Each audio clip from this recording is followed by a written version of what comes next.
नमस्कार, आपका अखबार के YouTube चैनल पर आपका स्वागत है। मैं हूं प्रदीप सिंह। पश्चिम बंगाल की मुख्यमंत्री ममता बनर्जी की स्थिति इन दिनों बड़ी ख़राब चल रही है। पहली बार उनके पूरे राजनीतिक जीवन में ऐसा मोड़ आया है, ऐसे मौके पर हैं वो, जब उनको समझ में नहीं आ रहा है कि अगला कदम क्या उठाएं, आगे की रणनीति क्या हो, अपने प्रतिद्वंदी से लड़ें, कैसे लड़ें कि नहीं लड़ें। पश्चिम बंगाल की जो राजनीतिक स्थिति है उसमें राज्य की राजनीति दो ध्रुवी हो गई है।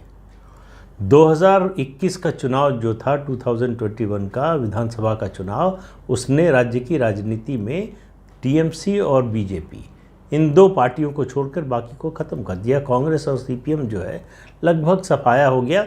कम से कम विधानसभा में तो उनकी सफाई हो गई है, एक भी सदस्य उनका नहीं। तो अब टीएमसी को अगर लड़ना है तो बीजेपी से लड़ना है।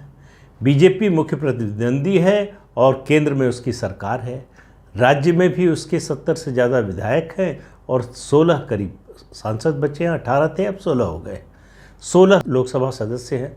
तो ऐसे में बीजेपी से लड़ाई के अलावा तो कोई विकल्प है नहीं। बीजेपी के विरोध के अलावा कोई विकल्प है नहीं ममता बनर्जी के पास। लेकिन वो इतनी चीज़ों में घिरी हुई हैं, इस तरह से घिरी हुई हैं कि उनको समझ में नहीं आ रहा क्या करें। बीजेपी से समझौता कर लें, थोड़ा समझौता करें, ज़्यादा करें, थोड़ी लड़ाई करें, ज़्यादा करें। बीजेपी से अपनी लड़ाई को चुनाव के बाद की जो हिंसा थी वो पीक पर ले गई। अब वहाँ से उसके ऊपर जाना उनके लिए संभव नहीं है। संभव इसलिए नहीं है कि वो चाहती नहीं, संभव इसलिए नहीं कह रहा हूँ कि नहीं है कि वो ऐसे उनको फ़ायदा नहीं होने वाला। मुश्किल ये है कि बीजेपी अब जवाबी कार्रवाई के लिए तैयार है, लेकिन उसकी वजह से वो नहीं रुकेंगी। उनको उससे ताकत मिलती है। उनके लिए मुश्किल हो गई है अदालतों का रवैया।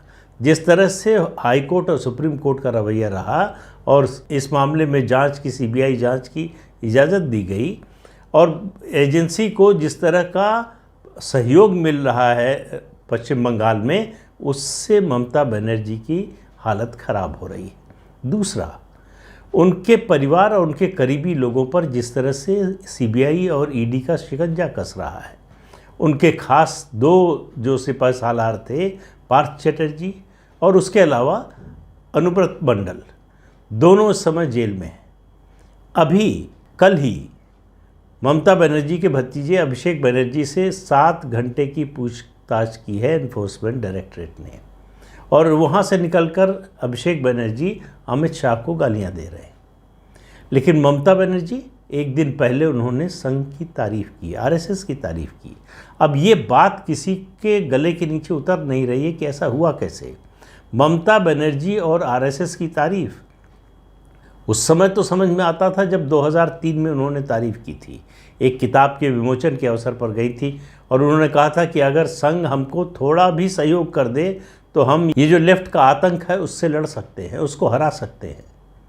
और उस समय मंच पर कौन थे? एचवी शेषाद्री, मदन दास देवी, संघ के बड़े नेता। और ममता बनर्जी को उसमें कोई बोलने में संकोच नहीं हुआ। 2002 के गुजरात दंगों के बाद उन्होंने बीजेपी का समर्थन किया। 2003 में वो एनडीए में आई थी, तब तक वो उनको मंत्री पद नहीं मिला था। लेकिन उस समय की परिस्थिति और आज की परिस्थिति में ज़मीन आसमान का अंतर है। उस समय बीजेपी उनकी सहयोगी पार्टी थी, वो एनडीए का हिस्सा बन गई थी। ऐसे में उनका इस बारे में बोलना, संघ के मंच पर जाना, बीजेपी की तारीफ़ करना, वो बड़ी स्वाभाविक बात थी। लेकिन आज जब पश्चिम बंगाल में उनके राजनीतिक अस्तित्व को या उनकी राजनीतिक सत्ता को कोई चुनौती दे रहा है तो वो भारतीय जनता पार्टी है। ऐसे में संघ की प्रशंसा करना, और उन्होंने क्या कहा? उन्होंने कहा आरएसएस पहले बुरी नहीं थी, और फिर अगला वाक्य कहा, मुझे नहीं लगता कि आरएसएस उतनी बुरी है। अब भी आरएसएस में अच्छे और सच्चे लोग हैं जो भाजपा को सपोर्ट नहीं करते। एक दिन वो अपनी चुप्पी तोड़ेंगे। अब इस छोटे से बयान को उनके जो जाहिर है कि बांग्ला में दिया गया था, उसको लेकर तरह तरह की चर्चाएं। लेफ्ट लिबरल बिरादरी पहले तो बेहोश होकर गिर गई कि ममता बनर्जी आरएसएस की तारीफ़ कर रही है तो हम कहाँ मुँह छुपाएं। उनको समझ में नहीं आ रहा है कि जिसको हम प्रधानमंत्री नरेंद्र मोदी के प्रतिद्वंदी के रूप में, उनके विकल्प के रूप में पेश करना चाहते थे, वो आरएसएस की तारीफ़ कर रही हैं। तो उनके लिए छिपने की जगह नहीं थी। लेकिन जब थोड़ा होश आया, संभले, तो उन्होंने एक तर्क खोजा, तर्क गढ़ा जो निहायत हास्यास्पद है। क्या कहा जा रहा है कि ममता बनर्जी दरअसल आरएसएस की तारीफ करके आरएसएस और बीजेपी के बीच में मतभेद पैदा करना चाहती हैं, इससे बीजेपी कमज़ोर होगी। अब जो आरएसएस को जानता है, बीजेपी को जानता है, और मैं कह रहा हूँ राजनीति के बेसिक्स को जानता है, वो इसको मूर्खतापूर्ण बात कहेगा। लेकिन हमारी लेफ्ट लिबरल बिरादरी के जो सदस्य हैं, उनके लिए ऐसी बातें कहना कोई मुश्किल काम नहीं है, क्योंकि झूठ और ज़्यादा झूठ, ये उनकी रणनीति का हिस्सा है कि ऐसे झूठ बोलते रहो, मतभेद है, रोज़ बोलते रहो, तो एक दिन लगेगा कि कुछ तो होगी बात, और कुछ लोग मान भी लेंगे कि शायद ऐसा हो। लेकिन इससे बीजेपी और आरएसएस पर कोई फ़र्क पड़ने वाला नहीं है, बीजेपी और आरएसएस के समर्थकों पर कोई फ़र्क पड़ने वाला नहीं है। लेकिन फिर सवाल घूम फिर कर वहीं आता है कि ममता बनर्जी ने ऐसा किया क्यों। तो ममता बनर्जी जो जिस तरह से घिरी हुई हैं, उसमें उनकी राजनीति को समझिए। उन्होंने प्रयासपूर्वक 2011 में सीपीएम को हराया, कांग्रेस का साथ लिया, फिर कांग्रेस का साथ छोड़ दिया, कांग्रेस को ख़त्म किया। सोनिया गांधी से मिलने जाती थी, लेकिन राहुल गांधी को कतई पसंद नहीं करती हैं, बल्कि कहें कि बहुत ज़्यादा नापसंद करती हैं। कांग्रेस से अगर उनका कोई अलायंस, कोई समझौता, कोई साथ, कोई बातचीत, कोई संवाद नहीं हो पाता, तो उसकी सबसे बड़ी वजह राहुल गांधी है। और प्रशांत किशोर जब उनके साथ जुड़े तो उनको जो है राष्ट्रीय राजनीति के सपने दिखाए उन्होंने। अब ममता बनर्जी को समझ में आ रहा है कि ये राष्ट्रीय राजनीति का सपना जो है उनको महंगा पड़ रहा है। उन्होंने कोशिश की गोवा में चुनाव लड़ने की, एक राज्यसभा सीट भी बलिदान की उसके लिए, और हासिल कुछ नहीं हुआ सिवाय पैसे खर्च करने के और अपमान सहने के।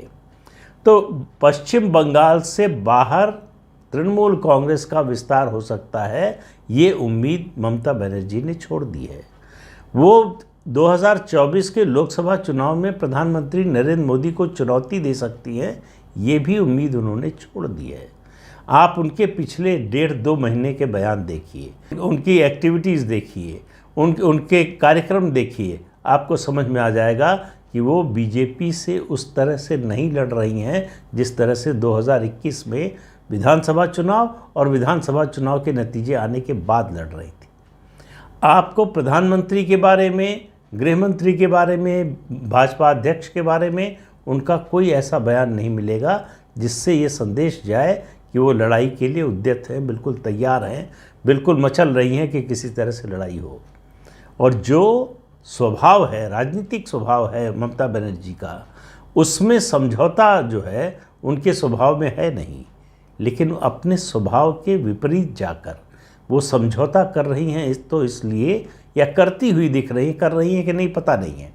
जो करती हुई दिख रहे हैं तो इसलिए कि वो चारों तरफ से घिर चुकी हैं।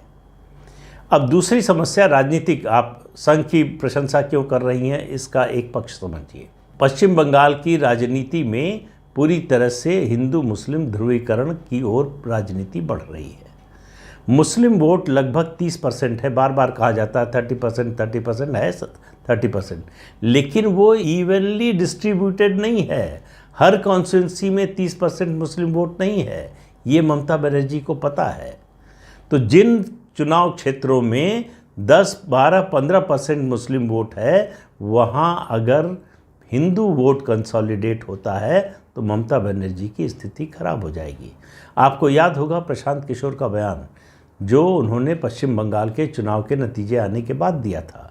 उन्होंने कहा कि अगर पश्चिम बंगाल में बीजेपी को जीतना है तो उसे कम से कम 55-60% हिंदुओं का वोट लेना पड़ेगा, क्योंकि मुस्लिम वोट उसे मिलने वाला नहीं है। ममता बनर्जी को भी समझ में आ रहा है कि सीपीएम और कांग्रेस को ख़त्म करने के बाद मुस्लिम वोटों का कोई दावेदार नहीं रह गया। मुसलमान कुछ भी हो, कोई भी परिस्थिति हो, वो भारतीय जनता पार्टी के साथ नहीं जाएगा। इसीलिए ममता बनर्जी को ये समझ में आ रहा है कि अब मुस्लिम तुष्टीकरण की राजनीति में आगे बढ़ना उनके लिए घातक हो सकता है। अब उन्हें हिंदू वोटों की ज़रूरत है, एक बात। दूसरा पक्ष ये है कि वो पूरे देश का माहौल देख रही हैं। जिस तरह से प्रधानमंत्री नरेंद्र मोदी और बीजेपी ने पूरे देश का माहौल बदला है, जिस तरह से हिंदू नवजागरण हो रहा है, जिस तरह से सनातन धर्म के मानने वाले एक तरह से नींद से जाग रहे हैं, जिस तरह का एका है, चाहे फिल्म जगत की बात कर लें, चाहे राजनीति की बात कर लें या दूसरे क्षेत्रों की बात कर लें, जिस तरह की एकजुटता दिखाई दे रही है, वो ममता बनर्जी जैसी राजनेता को समझ में आ रहा है कि ये खतरे की घंटी है। ये 2024 के लोकसभा और उसके बाद 2026 के विधानसभा के लिए उनके लिए बहुत बड़े खतरे का संकेत है। अगर उन्होंने अपना कोर्स करेक्शन नहीं किया तो कोर्स करेक्शन करें कैसे? वो ये भी नहीं बोल सकती, मुसलमानों के खिलाफ बोल नहीं सकती, वो ये जोखिम नहीं ले सकती कि मुसलमान नाराज़ हो जाए और सीपीएम या कांग्रेस फिर से रिवाइव होने की स्थिति में आए, तो वो भी नहीं करना चाहती। तो वो संघ की तारीफ करके हिंदुओं को एक संदेश देना चाहती हैं, जो पिछले विधानसभा चुनाव में हुआ कि उनको चंडी पाठ करना पड़ा, तमाम मंदिरों में जाना पड़ा और उनको ये साबित लगातार करना पड़ा कि वो उतनी ही हिंदू हैं जितना बीजेपी का कोई नेता। ख़ासतौर से जय श्री राम के नारे पर जैसे वो चिढ़ी और बीजेपी ने जिस तरह से उसको हथियार बना लिया, उसका उनको नुकसान हुआ। अगर बीजेपी लोगों के मन से डर निकालने में कामयाब हो जाती, ये बात मैं बार बार कह रहा हूँ कि अगर 2021 में बीजेपी ये लोगों को विश्वास दिलाने में कामयाब हो जाती कि हारे या जीते आपकी सुरक्षा की गारंटी हमारी, तो ममता बनर्जी उस चुनाव में हार सकती थी। लेकिन लोगों को समझ में आ गया, मतदाताओं को समझ में आ गया, बंगाल के लोगों को समझ में आ गया कि बीजेपी के साथ जाने पर जान माल का खतरा है। जो ये जोखिम लेने को तैयार हुए उन्होंने वोट दिया, जो इससे डर गए वो पीछे हट गए, या तो वोट देने नहीं गए या फिर टीएमसी को वोट दिया। वो नतीजे में दिखाई दिया। तो ममता बनर्जी को अब हिंदू वोटों की दरकार है, लेकिन उनको समझ में नहीं आ रहा है कि इसको हासिल कैसे किया जाए। वो बीजेपी से हिंदुत्व के मुद्दे पर, मोर्चे पर आगे जा नहीं सकती हैं। जहाँ हैं वहाँ से हासिल करना मुश्किल है। तो दुर्गा पूजा के पंडालों को और समितियों को पैसा देने का, इस तरह की मदद करने का, इन सब के जरिए वो लगातार संदेश दे रही हैं। ये बात उनको समझ में आ रही है कि 2024 और 2026 के चुनाव में 2021 के चुनाव से ज़्यादा तगड़ा ध्रुवीकरण होगा, क्योंकि उनको पता है कि 2021 में उनको मैक्सिमम जितना मुस्लिम वोट मिल सकता था मिल चुका है, वो सैचुरेशन पॉइंट पे पहुंच गया। मुसलमानों ने सीपीएम और कांग्रेस को पूरी तरह से रिजेक्ट कर दिया, सिर्फ और सिर्फ टीएमसी को वोट किया। अब उसमें बढ़ोतरी की कोई गुंजाइश नहीं है। तो ममता बनर्जी को अगर अपना किला बचा कर रखना है, अपनी सत्ता बचा कर रखनी है, अपनी राजनीति बचा कर रखनी है, तो उन्हें हिंदू वोटों में सेंध लगानी पड़ेगी, बीजेपी के हिंदू वोटों में सेंध लगानी पड़ेगी। उसकी वो कोशिश कर रहे। इसीलिए वो जो मैं बार बार दार्जिलिंग की बैठक का जिक्र कर रहा हूँ कि कोई समझौता हुआ, मुझे मालूम नहीं, अब भी कह रहा हूँ, मुझे मालूम नहीं कोई समझौता हुआ कि नहीं, लेकिन उसके जरिए भी उनकी एक कोशिश थी, एक सॉफ्ट एटीट्यूड उनका बीजेपी और प्रधानमंत्री के प्रति है, ये दिखाने की कोशिश। उनको मालूम है कि हिंदू नरेंद्र मोदी को लेकर क्या सोचते हैं, किस तरह का विश्वास है, किस तरह से पूरा हिंदू समाज उनके साथ खड़ा होने के लिए तैयार है। तो उनको लगता है कि एक सीमा के बाद मोदी का व्यक्तिगत विरोध हिंदू विरोध में बदल जाएगा और इसका उनको नुकसान होगा। तो वो आरएसएस और बीजेपी में कोई झगड़ा कराने या मतभेद पैदा करने की कोशिश नहीं कर रही है। उनकी नज़र अब हिंदू वोटों पर है। उनको समझ में आ रहा है कि मुस्लिम तुष्टीकरण की राजनीति की सीमा आ गई है। इसमें अब इस जो है इस गन्ने में अब कोई रस बचा नहीं है, तो इन तिलों में कोई तेल बचा नहीं है, तो इसको और पेरने से कोई फ़ायदा नहीं होगा।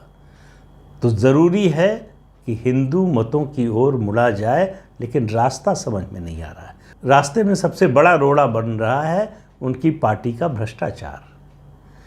भ्रष्टाचार के जिस आरोप को बीजेपी ने लगाने की 2016 में और 2019 में कोशिश की, उसमें कामयाबी उसको उतने बड़े पैमाने पर नहीं मिली। अब वो कामयाब होती हुई दिख रही है। ये जो पार्थ चैटर्जी की सहयोगी के यहाँ से करोड़ों रुपए की करेंसी मिली है, उसने तस्वीर को बदल दिया है।